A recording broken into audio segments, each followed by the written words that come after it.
My parents gaslit me into thinking my sister was crazy. It took my dad nearly telling me to see. She was the only one fighting for my life. Growing up as the youngest, I learned to keep my mouth shut and stay invisible. The last thing I wanted was to end up like my older sister Millie, the family troublemaker. See, whenever my dad went after me or my brother, she was the only one who wouldn't just sit there and take it. One time, we were all on holiday in Florida when I was wearing jean shorts. I must have been 12, while our brother Evan was 13 and Millie was 15. My dad lightly slapped my thigh and told me I was getting fat. I was a size US 2. I glared at my sister, warning her not to say anything, and she wasn't going to until my dad tugged on the end of my shorts and told me to cover up. That's when she went off. What the F did dad just say? She asked my mom, who was also trying to get her to shut up. Suddenly, the entire room, including me, started screaming at her. Told her how she was a troublemaker. Looking back, I obviously regret it, but I was brainwashed because somehow my parents had convinced me that it's their responsibility to be abusive. But speaking back was what caused an issue, and it didn't stop there, because that's when Evan did the only form of protection he knew at the time. He plastered this boyish smirk on his face, pretending like he didn't give an F about anything my dad did or said. Next thing I knew, our dad was yelling at Evan and threatening to hit him. So that night, Millie slept in the same bed as us, covering Evan in case our dad came in the middle of the night and tried anything. But as the years continued, things only got worse. Evan used to be a sweet boy. He used to tuck me and Millie in with a blanket whenever we fell asleep on the couch, tell us that we were pretty. But as my dad got more abusive, so did he. So by the time he was 16, he was just another angry man in the house. But Millie never lost her flair of assertiveness, and I continued to be the one to cry at the first sign of conflict. This dynamic pretty much continued until Millie was in senior year. It was the night before her SAT, and we were all sitting around the table eating dinner. She was the only one in our family that cared about school. Her hands were trembling. She had that faraway look in her eye. Well, that's when she asked Evan to stop chewing with his mouth open. You're going to fail your stats and be an effing failure for the rest of your life, he yelled. Suddenly, Millie stood up in tears and ran up to her bedroom. My dad began shouting at the top of his lungs, his voice echoing off the walls. Meanwhile, I stayed in the kitchen, texting Millie and asking why she would react to him saying that she had once again destroyed the peace in our family. We didn't see her much after that. She was always at her friend's house or secretly out partying, and I never texted her either, because to me, she was the one who had destroyed the family. But the less I saw her, the more I realized how wrong I was, because suddenly, I became the new scapegoat. Every day my dad was barking orders at me, and no matter what I did, it wasn't enough. Meanwhile, even he was too scared of Evan to tell him to do anything. But Millie never stopped trying for me. Once in a while, she would come home and criticize our parents, and I didn't even appreciate it until one day, when our dad caught Evan putting his wet clothes on top of my mom's dry ones. Dad was screaming at Evan, when suddenly my name was called for me to come into the living room. As soon as I walked in, my dad called me an ugly bitch who couldn't keep my brother in control. And while I silently processed his words, he pushed me over the coffee table. Tears were streaming down my face and fear filled my veins. When I tried to stand back up, he kicked the back of my legs and knocked me over again. Get the F out of here. Well, he didn't have to tell me twice. I immediately ran to the bathroom and locked the door. I called the first person I could think of, Millie. I told her everything. She talked to me in that soft voice that always managed to calm me down. As I sat on the cold bathroom floor, my dad screamed at me again and ordered me to clean the kitchen, so I hung up with no explanation. Well, 20 minutes later, I heard the front door silently creak open. Millie walked in with her 6'4" muscular boyfriend. I stared at her with fear, not wanting to leave in case my dad punished me even worse. And I guess she picked up on it, because she immediately grabbed my hand. Her eyes were filled with comfort, like she knew what she was doing. Before I knew it, she had convinced me to leave with her, and we went to an apartment I didn't even know she had been renting out. I tucked myself into bed, and she asked me to again explain what happened, to tell her what she had missed. But I didn't want to think about it anymore. I just wanted to focus on the Halloween party that I had planned for the next day. So I violently shook my head, and Millie nodded before ordering me McDonald's. But I never got to go to my party, because the next day, my mom texted me about how I had to come home, how Millie had done enough damage to all of us, and I believed her. But as soon as I walked in the door, my dad hit me so hard I blacked out. His palm connected with my cheek with a crack that seemed to echo through my skull. Stars exploded behind my eyes, then darkness. I came to on the floor, my head throbbing, the taste of copper in my mouth. That was the moment I knew I couldn't stay. Not one more night. I'm sure, I said, my voice stronger than I expected. I want to leave. The words hung in the air between us, impossible to take back. They tasted like freedom. Good, Millie replied. I need you to be smart about this. Pack only what you absolutely need. Clothes, important documents if you can get them, anything sentimental you can't replace, nothing bulky. One backpack, that's it. Her voice was calm but urgent, like a general planning a strategic retreat. My heart raced as I listened to her instructions. This was really happening. The reality of what we were planning sank in, heavy and terrifying, yet somehow liberating. When? I whispered, my mouth dry as sandpaper. My tongue felt too big for my mouth, clumsy with fear and anticipation. Friday, tell them you're going to a friend's house for a school project sleepover. I'll pick you up 2 blocks from your house at 7 p.m. Can you do that? Millie's eyes were intense, focused entirely on me. She'd always had that ability to make you feel like you were the only person in the world when she looked at you. Yes, I didn't even hesitate. The certainty in my voice surprised even me. And don't tell anyone. Not your friends, not your teachers, no one. Her emphasis on the last word made me nod solemnly. I understood the stakes. This wasn't a game. After we hung up, I sat on my bed staring at the wall, tracing the hairline cracks with my eyes. The paint was peeling slightly in the corner, revealing layers of different colors from previous owners. 3 more days in this house. I could do this. I had to. The following day, I woke up with a strange sense of calm. Nothing had changed. My dad barked orders at breakfast. My mom pretended everything was fine. Evan glared at me from across the table. But knowing I had an escape plan made it all slightly more bearable. The cereal tasted the same, the milk just as cold, but something inside me had shifted. I was no longer trapped. At school, I approached my English teacher after class. The classroom was empty except for us, the afternoon sun slanting through the blinds and casting striped shadows across her desk. Ms. Parker, I was wondering if I could use you as a reference for a summer job application. My voice only wavered slightly. She looked surprised but pleased. Her smile crinkled the corners of her eyes behind her glasses. Of course. When do you need it by? Maybe next week? I'll let you know. I needed someone outside my family who could vouch for me if things got complicated later. Someone who knew me as a good student, not just a disobedient daughter. That afternoon, I started gathering my things bit by bit so no one would notice. I slipped my birth certificate from the filing cabinet in the den while my mom was on the phone. The paper felt fragile between my fingers, impossibly important. I tucked my school ID and the $43 I'd saved from birthday money into a sock. I sorted through my clothes, mentally selecting what to take. What would I need for a new life? What could I leave behind? I found an old iPod and started recording my dad's outbursts whenever I could, proof of what was happening in case anyone ever questioned me. The device was small enough to hide in my pocket. The red recording light hovered with a piece of tape. Each time I pressed record, my pulse quickened with a mixture of fear and determination. Thursday night, I barely slept. Every creak in the house made me jump. The wind against the window sounded like fingers tapping, like someone trying to get in. What if they somehow knew? What if my dad was waiting to catch me in the act of leaving? I stared at the ceiling, watching shadows move across it as cars passed outside, their headlights briefly illuminating my room. Friday morning, I forced myself to act normal. I ate breakfast, went to school, came home, and cleaned the kitchen like always. The routine felt surreal, like I was watching someone else go through the motions. At dinner, I casually mentioned the fake school project. The spaghetti on my plate went largely untouched. My stomach too knotted with anxiety to eat. Sarah needs help with her science presentation. Her mom said I could sleep over so we can finish it. I kept my eyes on my plate, pushing food around with my fork. The lie came out smoother than I expected. My mom narrowed her eyes. Which Sarah is this? Her tone was suspicious. Her fork paused halfway through her mouth. I'd prepared for this. Sarah Chen, from my biology class. You met her mom at the school open house last year. This was all true. Sarah was real, though we weren't close, and our moms had indeed met once. The details made the lie more believable. Harder to question. I don't remember approving this, my dad said. Fork paused halfway to his mouth, a piece of chicken dangling precariously. His eyes were hard, searching my face for signs of deception. Mom did. I lied, turning to her. Remember? When I asked on Tuesday, I held my breath, waiting for her response. The seconds stretched out painfully. My mom hesitated. I could see her trying to decide whether to admit she didn't remember or just go along with it. The internal calculation played out across her face, which would cause less less conflict? Oh right, she finally said. But be back by noon tomorrow. You have chores. She returned to her meal. The matter settled. I exhaled slowly, careful not to show my relief. At 6:30, I shouldered my backpack, trying to look casual, though it contained everything I planned to take with me. The weight of my life reduced to a single bag. The iPod was tucked safely in my coat pocket, heavy with recorded evidence of what I was escaping. Don't stay up all night giggling with your friend, my mom said as I headed for the door. Her voice was almost normal, almost maternal. For a second, I almost wavered. I won't. My dad didn't even look up from the TV. The blue light flickered across his face, casting strange shadows. Evan was out somewhere, which was a relief. One less goodbye I didn't want to make. I walked normally until I turned the corner, then broke into a run. My heart pounded so hard I could feel it in my throat. The evening air was cool against my face, carrying the scent of someone's dinner cooking, of freshly cut grass. What if Millie didn't show up? What if this was all some kind of test? But exactly at 7, a car pulled up beside me. Millie leaned across and pushed open the passenger door. Get in, she said. I threw my backpack in and climbed in after it. The car smelled like coffee and Millie's perfume. Before I could even close the door properly, Millie was pulling away from the curb. The tires squealed slightly as we accelerated, the only sign of her urgency. Did anyone follow you? She asked, checking the rearview mirror. Her knuckles were white on the steering wheel, her profile tense in the dim light. No, I don't think so. I turned to look out the back window anyway, half expecting to see my dad's car bearing down on us. She nodded, her eyes still flicking between the road and the mirror. We're not going back to my old apartment. I found a new place. It's smaller, but it's in a secure building with key card access. No one gets in without being buzzed up. Her voice was steady, practical. She thought of everything. I hadn't even thought about that. Of course we couldn't go back to the apartment my parents knew about. The realization of how much planning she'd done for me hit me hard. While I'd been surviving day to day, she'd been creating an escape route. What about your boyfriend, Jason, right? I remembered his imposing presence in our kitchen, how small my dad had seemed next to him. We broke up, she said shortly. He thought I was obsessing too much about our family, said I needed to move on. She made air quotes with one hand while steering with the other, her knuckles white against the wheel. The bitterness in her voice was palpable, a rare crack in her composure. We drove in silence for a while. The farther we got from home, the lighter I felt, like I was shedding a heavy coat I'd been forced to wear. Street by street, mile by mile, the weight lifted. I watched unfamiliar neighborhoods pass by, wondering what kind of life people lived in those houses with their warm windows and unknown stories. They're going to be so angry, I finally said, watching the familiar streets disappear behind us. The thought sent a chill down my spine despite the car's heater blowing warm air on my face. Millie glanced at me. Are you having second thoughts? Her voice was careful, neutral, not pushing, not judging.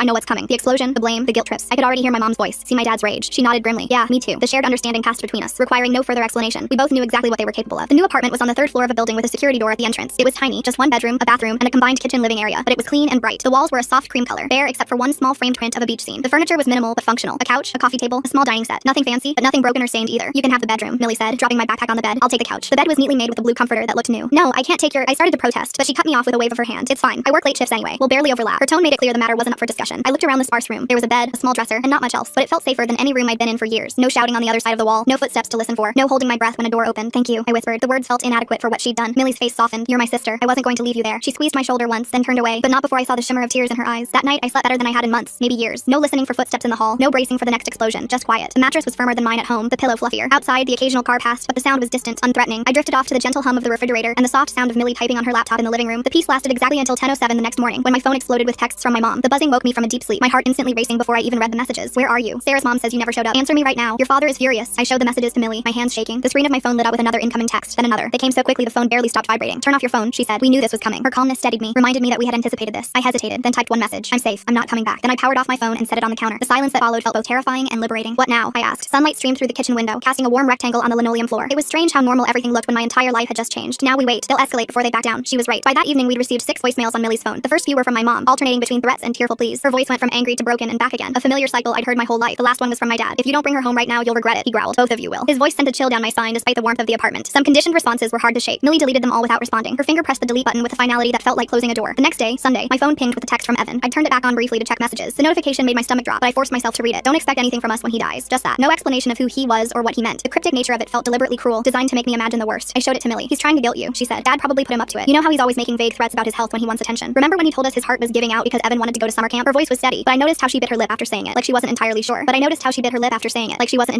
A small gesture that betrayed her own worry, despite her reassuring words. The possibility that something might actually be wrong nagged at me, but I pushed it away. We'd heard too many false alarms to trust this one. Monday morning, Millie helped me enroll at a new school. We had to use her address and say she was my guardian, which wasn't technically true, but the administration didn't ask too many questions. The school was larger than my old one, the hallways wider and brighter. No one stared at me as we walked through the office. I was just another new student, unremarkable and unknown. What if they come looking for me? I asked as we walked back to the apartment. The question had been weighing on me since we left. The sidewalk was cracked in places, small weeds pushing up through the concrete, persistent life finding a way through. They might, she admitted, but they'd have to admit why you left in the first place, and I don't think they want that kind of attention. Her logic made sense, but it didn't completely ease my fear. I still found myself looking over my shoulder, scanning faces in crowds for my dad's angry glare or my mom's disapproving frown. That night, I discovered my parents had found another way to attack. My phone lit up with messages from relatives and family friends I hadn't spoken to in years. Aunts, uncles, cousins, neighbors, people I barely remembered were suddenly very concerned about my whereabouts. Your poor mother is worried sick. How could you do this to your family? Your father says you've been hanging out with a bad crowd. The story they were telling was that I'd run away to live with a boyfriend, that Millie had encouraged me to rebel, that I was breaking my parents' hearts. Each message twisted the knife, rewriting our history to make me the villain. The familiar guilt crept back in, the programming so deep it was hard to resist. They're trying to control the narrative, Millie said when I showed her. They know if people hear what really happened, they'll lose their perfect family image. She scrolled through the messages, her expression hardening with each one. The lamp cast shadows across her face, making her look older, wearier. I scrolled through the messages, feeling sick. The words blurred together, a chorus of accusations and guilt trips. No one's going to believe us, are they? The thought was devastating, that after everything, we might still be the ones painted as wrong. Millie was quiet for a moment, then she said, show me those recordings again. Her voice had that determined edge I recognized. She was formulating a plan. I pulled out the iPod and played a few of the clearest ones. My dad screaming about what a disappointment I was, the sound of something, me, hitting the coffee table. My mom's cold voice telling me to clean up my own blood. The audio was tinny through the small speaker, but the rage in his voice was unmistakable, the fear in mine undeniable. People will believe this, Millie said firmly. We just need to be strategic about who we send it to. Her confidence bolstered mine. Maybe the truth could win out after all. We started with Aunt Dorothy, my mom's sister, who had always been a little kinder than the rest of the family. She lived 3 states away and only saw us at major holidays, but she'd always brought thoughtful gifts and asked genuine questions about our lives. We sent her a brief email explaining that I'd left home because of abuse, with one audio clip attached. The message was simple, factual, without emotional appeals. Her response came the next morning. I always suspected. Your mom has been making excuses for your dad's temper for years. What do you need? It wasn't much, but it was something. A crack in the wall of silence. A tiny beam of light breaking through. Next was my mom's friend Margaret, who had 2 daughters my age and had always been nice to me. She'd once slipped me $20 when my dad refused to give me money for a school field trip, whispering that it could be our secret. Then my dad's cousin Bruce, who had once pulled my dad aside at a family barbecue after he'd yelled at Evan in front of everyone. Bruce had spoken in low, intense tones, his hand gripping my dad's arm tightly. My dad had been quieter for the rest of that day. Some people never responded. Some sent back shocked messages. A few, like Aunt Dorothy, offered help, money, a place to stay if we needed it, connections to resources. Each supportive response felt like a small victory, a validation that we weren't crazy, that what happened to us wasn't normal or acceptable. See, Millie said, not everyone is like them. She showed me a message from our mother's college roommate, who wrote that she'd cut contact with our mom years ago because of concerning patterns she'd noticed. The knowledge that others had seen through my parents' facade was strangely comforting, but the backlash was swift. My parents doubled down on their story, telling anyone who would listen that I was troubled, that I was making things up for attention, that Millie had always been a bad influence. The campaign was coordinated and relentless. They called in favors, leveraged old relationships, spun tales of their perfect family being torn apart by rebellious daughters. My dad's brother called Millie directly. The phone rang late one evening as we were cleaning up after dinner. Millie answered on speaker, her voice neutral until she heard who it was. You need to stop this right now, he said, his voice cold. You're tearing this family apart with your lies. He sounded so much like my dad it made my skin crawl. The same cadence, the same underlying threat. They're not lies, Millie shot back. And the family was already broken. Her voice didn't waver, didn't crack. She stood tall, shoulders back, as if he could see her through the phone. He hung up on her. The dial tone buzzed loudly in the quiet apartment. Millie set the phone down carefully, her movements controlled, but I could see the slight tremor in her hands. Standing up to them still took a toll, even now. 2 weeks after I left home, I still hadn't been back to school. The new school was okay. No one knew me, which meant no one asked questions, but I felt like I was sleepwalking through the days. The classrooms were unfamiliar, the teachers' names hard to remember. I drifted from class to class, taking notes mechanically, speaking only when called on. At night, I had nightmares about my dad finding me, dragging me back home. In the dreams, I couldn't run fast enough, couldn't scream loud enough. I'd wake up gasping, sheets twisted around my legs like restraints. Sometimes Millie would be there, a glass of water in hand, as if she'd sensed my distress from the other room. Maybe we should talk to someone official, I suggested one evening, like report them or something. We were sitting on the couch, the TV on low in the background, some sitcom with a laugh track that felt jarring against our serious conversation. Millie looked up from her laptop. We could, but without physical evidence of recent abuse, it might not go anywhere. And if it doesn't, she didn't need to finish the sentence. If we reported them and nothing happened, they'd be even angrier, even more determined to get me back. The system that was supposed to protect people like us often failed, leaving them more vulnerable than before. What about the recordings? I asked. The iPod sat on the coffee table between us, innocent looking despite its damning contents. They help, but she sighed. The system doesn't always work the way it should, especially when the parents are good at presenting themselves as normal. Her fingers tapped a restless rhythm on the keyboard, betraying her frustration. I nodded, remembering how charming my dad could be when he wanted to, how my mom could turn on the concerned parent act in an instant, how they'd fooled teachers, neighbors, friends for years. The thought of facing them in court, of being forced to see them again, made my stomach turn. So what do we do? The question hung in the air between us, heavy with implications. Millie closed her laptop. We keep building our case, and we make sure as many people as possible know the truth. Her determination was unwavering, a constant in my shifting world. That night I couldn't sleep. I kept thinking about all the other kids like me, trapped in homes where no one believed them, where they had no Millie to help them escape. Kids who went to school with bruises hidden under long sleeves, who flinched at loud noises, who never invited friends over. How many of them were lying awake right now, planning their escape, or worse, believing they deserved what was happening to them? I got up and went to the living room, where Millie was still awake, scrolling through her phone. The blue light illuminated her face in the darkness, highlighting the shadows under her eyes. She looked up when I entered, immediately alert. I want to tell our story, I said. All of it, publicly. The words came out with a certainty that surprised me. She looked up, surprised. Are you sure? Once it's out there, you can't take it back. Her concern was valid. Going public would mean exposing ourselves completely, opening our lives to scrutiny and judgment. I'm sure, and I was. For the first time in a long time, I felt absolutely certain about something. The next day, I sat down and wrote everything, from my earliest memories of my dad's rage to the final blow that knocked me unconscious. I described my mom's enablement, Evan's transformation, Millie's attempts to help. The words poured out of me, years of silence finally breaking. I didn't use our real names, but I included enough details that anyone who knew us would recognize the story. When I finished, I read it to Millie. Her eyes were wet by the end. It's perfect, she said. But are you absolutely certain you want to post this? Her hand rested on mine, warm and steady. I nodded. I want other kids to know they're not alone, and I want our parents to know they can't silence me anymore. The decision felt right, like stepping into sunlight after years in a dark room. I created a new social media account and posted my story, along with a few of the clearest audio clips. Then I sent the link to everyone in our extended family and my parents' social circle. My finger hovered over the send button for just a moment before pressing it firmly. No going back now. The response was immediate and overwhelming. Messages poured in, some supportive, some accusatory, some from complete strangers sharing similar experiences. My post was shared hundreds of times within the first day. People I'd never met were commenting, sharing their own stories, offering resources and support. It was like a dam had broken, releasing a flood of shared pain and resilience. And then came the fallout. My mom's church friends stopped visiting their house. My dad lost a part-time contract job when his boss recognized his voice from one of the audio clips. Evan dropped out of school and, according to Aunt Dorothy, started disappearing for days at a time. Their carefully constructed facade was crumbling, exposing the rot beneath. You've ruined everything, my mom texted me. I hope you're happy. The message came late at night, probably after a few glasses of wine. I could almost hear her bitter tone through the text. I didn't respond. For the first time, I truly understood that their happiness had always depended on my silence, my compliance, my willingness to absorb their abuse without complaint. Their perfect family was built on my broken spirit, and I refused to rebuild it for them. A month after my post went viral, Millie and I were eating dinner when someone pounded on the apartment door. The sound was so unexpected, so violent, that I dropped my fork with a clatter. We froze, looking at each other in alarm. The pounding came again, harder this time, making the door rattle in its frame. Who is it? Millie called, not moving from her chair. Her voice was steady, but I could see the tension in her shoulders, the way her hand slowly reached for her phone. Open this door right now. My dad's voice, slurred but unmistakable. My blood turned to ice. The room seemed to tilt around me, the walls closing in. I couldn't breathe, couldn't move. How did he find us? I whispered, my voice barely audible over the continued pounding. My hands gripped the edge of the table so hard my knuckles turned white. Millie grabbed her phone. I don't know, but he's not getting in. Her voice was calm, but her eyes betrayed her fear. She dialed quickly, speaking in low, urgent tones to someone on the other end. Later, we discovered that one of our distant relatives, cousin Roy, had seen us at a nearby grocery store and tipped off my parents. He'd always been my dad's favorite drinking buddy, and apparently felt more loyalty to him than to our safety. The betrayal stung, even though we'd never been close to Roy. The pounding continued, along with a stream of threats and obscenities. Each impact made me flinch. Each word brought back memories I'd been trying to suppress. Millie called the building manager, who said he was calling the police. The minutes stretched endlessly as we waited, listening to my dad's rage through the door. Your father's hammered, she whispered to me. He's making a scene in front of all the neighbors. There was a grim satisfaction in her voice. He was showing his true colors to strangers, confirming everything we'd said about him. I nodded, too terrified to speak. We sat in silence, listening to my dad's rage through the door. His words slurred together, but the hatred in them was clear enough. I know you're in there. You can't hide from me. His voice was hoarse from shouting, but he showed no signs of stopping. I could picture him on the other side of the door, face red, veins bulging in his forehead like they always did when he was in a rage. Then, suddenly, other voices, the building manager, and then the firm tones of police officers. The shouting stopped. We heard muffled conversation, then footsteps moving away. The sudden silence was almost as jarring as the pounding had been. The building manager knocked softly. He's gone. The police escorted him off the property and issued a trespass warning. Are you both okay? His voice was kind, concerned in a way that made my throat tight with unexpected emotion. Yes, Millie called back, though her face was pale. Thank you. We listened to his footsteps retreat down the hall before either of us moved. The danger had passed, but the fear lingered, a heavy presence in the room. That night, we packed our essential belongings again. The routine was becoming familiar. What to take, what to leave, how to disappear. The next morning, Millie called in sick to work, and we moved to a different apartment in another part of the city, one where our parents wouldn't find us. The new place was even smaller than the last, but it had a deadbolt and a peephole in the door. Small comforts that meant everything. We can't keep running forever, I said as we unpacked in the new place. Boxes surrounded us, our lives once again reduced to the essentials. The constant movement was exhausting, the vigilance draining. We won't have to, Millie promised. He'll give up eventually. She arranged mugs in the cabinet, creating a semblance of home in this new space, but I wasn't so sure. My dad's rage had always been relentless, and now we'd humiliated him publicly, made him lose face with his friends, his colleagues, his community. People who had once respected him now whispered behind his back. His pride wouldn't let that stand. 2 months after we moved to the new apartment, I got a single text from Evan. You were right. I'm sorry. I stared at it for a long time, my thumb hovering over the reply button. The message was timestamped 2:17 a.m., sent in the middle of the night, perhaps in a moment of clarity or regret. Part of me wanted to respond, to ask if he was okay, to tell him he could join us if he wanted to escape too. The brother I remembered from childhood, the one who tucked blankets around me and told me I was pretty, still existed somewhere inside the angry young man he'd become. I wanted to reach that person, to offer him the same lifeline Millie had thrown to me. But another part remembered how he'd changed, how he'd become my dad's mini-me, how he'd watched my abuse and done nothing, how he'd participated in it, adding his own cruelty to the mix. The memory of pasta flying from his mouth as he screamed at Millie was still vivid, still painful. I deleted the message without responding. Maybe someday I'd be ready to forgive him, to help him, but not yet. Not when the wounds were still so fresh. The nightmares gradually became less frequent. I started therapy, funded partly by Millie and partly by a part-time job I picked up at a bookstore. The quiet environment suited me, the orderly rows of books comforting in their predictability. I made a few friends at school. I stopped flinching when people raised their voices. Small victories, but meaningful ones. One day, I realized I wasn't wearing my mom's necklace anymore. I couldn't even remember when I'd taken it off or where I put it. It felt symbolic somehow. The breaking of the last chain tying me to that house. The small gold heart had once seemed precious, a rare token of affection from a woman who rarely showed it. Now it seemed like what it was, a cheap trinket given to buy my silence and compliance. Millie noticed the change in me too. You stand taller now, she said one evening. You look people in the eye. We were washing dishes together. The mundane task transformed into something peaceful by the absence of tension, of fear. I smiled. I learned from the best. The compliment made her duck her head, embarrassed but pleased. As the months passed, the messages from my parents became less frequent and stopped altogether. The last one from my mom simply said, I hope someday you'll forgive us. I didn't respond to that one either. Forgiveness might come someday, but it would be on my terms, not theirs. It would be because I was ready to let go of the pain, not because they deserved absolution. On the 1-year anniversary of the day I left home, Millie surprised me with a small cake after dinner. It was nothing fancy, just a simple chocolate cake with a single candle stuck in the center. But the gesture brought tears to my eyes. What's this for? I asked. The flame wavered slightly in the air between us, casting a warm glow on her face. Your Independence Day, she said, smiling. 1 year of freedom. Her eyes shone with pride, not just for me, but for us, for what we'd accomplished together. I blew out the single candle, making a silent wish for many more years just like it. Years of safety, of growth, of healing. Years where I could become the person I was meant to be, not the frightened girl I'd been forced to be. The next day, I sat down at my computer and started typing a new post, not about trauma this time, but about healing, about finding strength in the aftermath of abuse, about building a new life from the ashes of the old one. The words came easily, flowing from a place of hard-won wisdom rather than pain. I titled it The Voice They Couldn't Silence and hit publish. My story no longer belonged to them. It belonged to me. The power of that realization settled over me like a warm blanket, comforting and secure. I sat back in my chair, watching the view count climb on my post. Within hours, it had reached thousands. Comments poured in, some from survivors sharing their own stories, others offering support, a few even asking how they could help friends in similar situations. It felt surreal to see my pain transformed into something that might actually help others. You're trending, Millie said, peering over my shoulder at the screen. How does it feel? She rested her hand on my shoulder, a gesture that once would have made me flinch but now felt natural, comforting. I shrugged, not sure how to put it into words. Weird. Good weird, I think. How could I explain the strange mix of vulnerability and power, of exposure and freedom? My phone buzzed with a notification. Another comment on my post, this one longer than most. I clicked to expand it, curious what this stranger had to say about my life. I never told anyone what happened in my house. Reading your story made me realize I'm not crazy. I'm showing this to my school counselor tomorrow. Thank you. The simple message hit me hard, bringing fresh tears to my eyes. Someone else would get help because I'd been brave enough to seek. My throat tightened. This is why I did it, I whispered to Millie, showing her the comment. This was the purpose that had emerged from my pain, to be the voice I'd needed to hear when I was trapped and silent. She squeezed my shoulder. You're braver than I was at your age. Her voice was thick with emotion, with pride. That's not true. You stood up to them when no one else would. I turned to look at her, this sister who had saved me in every way a person could be saved. And look where it got us, she said with a half smile, gesturing around our tiny apartment. The space was small but filled with light, with books and plants and small treasures we'd collected together. No shouting, no fear, no walking on eggshells. Exactly. Free.